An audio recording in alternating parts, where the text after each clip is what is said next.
योगियों के अनुसार भाव बहुत बड़ा आकर्षण का एक उपकरण है। मैंने उपकरण शब्द प्रयोग किया, इंस्ट्रूमेंट। मनुष्य अगर किसी भाव पर बिना किसी संशय, बिना किसी द्वंद्व केंद्रित होकर बैठ जाए तो बहुत कुछ आकर्षित कर सकता है। भाव सूक्ष्म जगत को प्रेरित करता है। मेरे ब्रह्म ऋषि ने तो मुझे प्रत्यक्ष कहा था कि भगवान भावना है। भगवान शब्द भावना को देने का तात्पर्य एक ही है कि भाव में अवतरण की क्षमता, मैनिफेस्टेशन की, उतार कर लाने की क्षमता है। और इस भाव जगत में अगर मनुष्य अपने आत्म उत्कर्ष के लिए ब्रह्म के पार्षद जो अति निकट हो, जो प्रतिनिधित्व भी करता हो, ब्रह्म के पार्षद ब्रह्म ऋषि, उनका ब्रह्म मुहूर्त में स्मरण करता है, उनकी उपस्थिति को भाव जगत में लाने की चेष्टा करता है, तो धीरे धीरे उसके भाव की शक्ति से ही, उसके भाव की क्षमता, भाव के आकर्षण से उसे ब्रह्म ऋषियों का सानिध्य, उनकी अनुकंपा और उनकी प्रेरणा भीतर प्राप्त होनी आरंभ हो जाती है। खुली आंखों से कुछ दिखा कि नहीं ना, कुछ नहीं।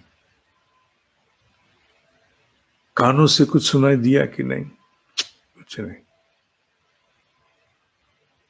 पर भीतर के भाव जगत में, भीतर की गहरी समझ के क्षेत्र में, जिसे बोध कहा जाता है, बहुत कुछ स्वतः ही प्रेरणा स्वरूप अवतरित होता है। और जब उन प्रेरणाओं पर व्यक्ति कार्य करना आरंभ करता है तो भीतर एक अद्भुत विश्वास, अद्भुत आनंद, अद्भुत संकल्प का जागरण होता है। मैंने ब्रह्म ऋषियों का उल्लेख क्यों किया? बहुत से देव शक्तियों का उल्लेख भी करते हैं। निश्चित रूप से भाव देव शक्तियों के प्रति भी उसी प्रकार समर्पित करके उन देव शक्तियों को आकर्षित किया जा सकता है। ब्रह्म ऋषि ही क्यों, फिर देवताओं के प्रति कोई बायस नहीं। मां शारदा, मां सरस्वती विराजमान, गणपति विराजमान। ब्रह्म ऋषियों का उल्लेख इसलिए क्योंकि मनुष्य जब प्रतिस्पर्धा करता है, भले वो ईर्ष्या हो अथवा प्रतिस्पर्धा हो अथवा प्रेरणा हो, अपने आसपास, अपने बीच में से उपस्थित लोगों को देखकर अधिक होती है। मैंने कहा अगर वो नकारात्मक है तो ईर्ष्या,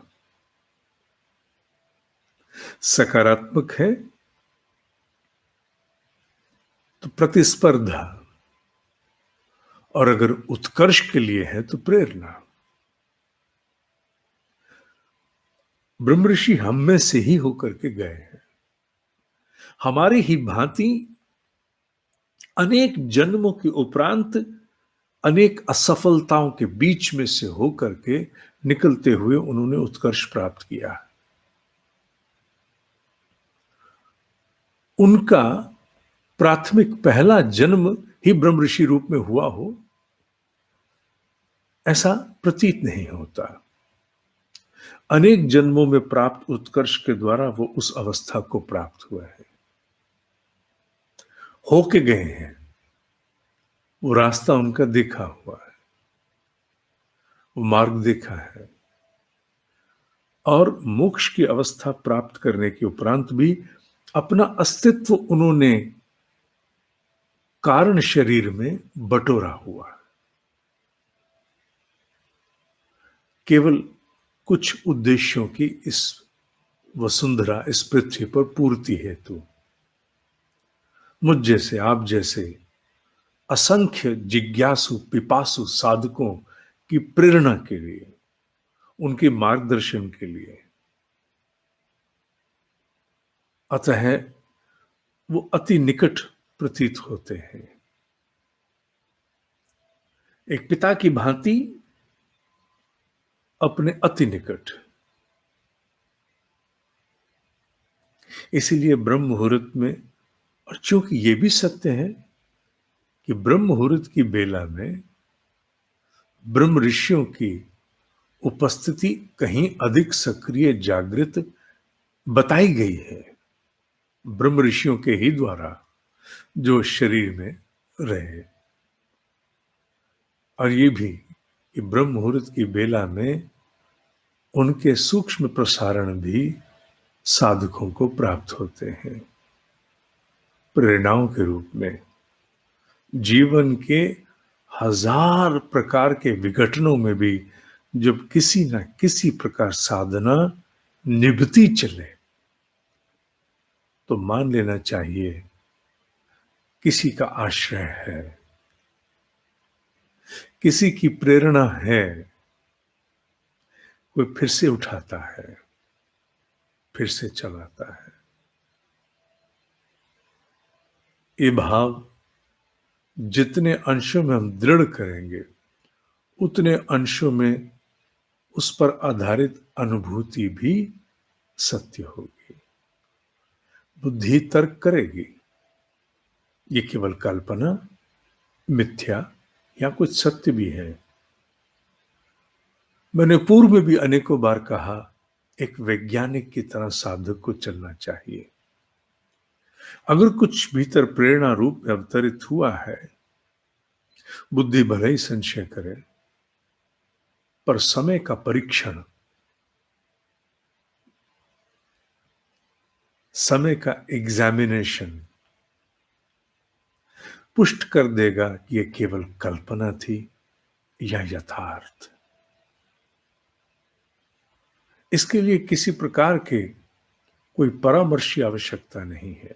अपने ही भीतर प्राप्त प्रेरणा, अपने ही भीतर प्राप्त गहरा बोध, डीपर अंडरस्टैंडिंग, स्वतः ही समय पा करके धीरे धीरे स्पष्ट हो जाते हैं कि नहीं, ये मेरे मन का भ्रम नहीं है, ये वहम नहीं, ये कल्पना नहीं, ये कुछ है, कहीं से कोई प्रेरणा है।